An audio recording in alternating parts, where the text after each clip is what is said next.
సొంత గ్రామంలో ఓటు హక్కు వినియోగించుకున్న దేవరకద్ర ఎమ్మెల్యే మధుసూదన్ రెడ్డి దంపతులు ప్రతి ఒక్కరూ ప్రశాంతమైన వాతావరణంలో ఓటింగ్లో పాల్గొనాలని సూచించారు. రెండో విడత సర్పంచ్ ఎన్నికలలో భాగంగా ఈరోజు నా నియోజకవర్గంలో 5 మండలాలలో ఎన్నికలు జరుగుతూ ఉన్నాయి. ఇప్పుడే నా సొంత గ్రామంలో నేను ఓటు హక్కును వినియోగించుకోవడం జరిగింది. నేను ప్రజలందరినీ కూడా ఒకటే కోరుతా ఉన్నా, మీరందరూ కూడా ఓటు హక్కును వినియోగించుకొని ఈ ప్రజాప్రభుత్వాన్ని ఆశీర్వదించాలని చెప్పేసి ఈ సందర్భంగా కోరుతా ఉన్నా. మీకు ఇచ్చిన మాట ప్రకారం ఈరోజు ప్రజాప్రభుత్వం ఇందిరమ్మ రాజ్యంలో సంక్షేమ పథకాలు బ్రహ్మాండంగా అమలు చేస్తూ ఉన్నాం.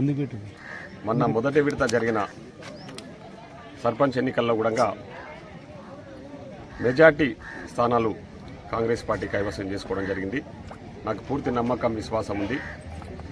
రెండో విడతలో జరుగుతున్న సర్పంచ్ ఎన్నికల్లో కూడా భారీ మెజార్టీతో కాంగ్రెస్ పార్టీ తరఫున నిలబడ్డ అభ్యర్థులందరూ కూడా గెలవబోతా ఉన్నారని ఈ సందర్భంగా ఆశాభావం వ్యక్తం చేస్తూ ఉన్నా. ముఖ్యంగా ఈరోజు సంక్షేమ పథకాలకు సంబంధించి ప్రజల్లో సంతోషం వ్యక్తం అవుతూ ఉంది. సన్నబియ్యం కానివ్వండి, ఇందిరమ్మ ఇండ్లే కానివ్వండి, ఆర్టీసీ బస్సులలో మహిళలకు ఉచిత సౌకర్యం, ముఖ్యంగా ఈరోజు పండించిన పంటను సకాలంలో కొని 24 అవర్స్ల వాళ్ళకు మద్దతు ధర అమౌంట్ అకౌంట్లో జమ చేయడం జరుగుతూ ఉంది. అదేవిధంగా బోనస్ వేస్తూ ఉన్నాం.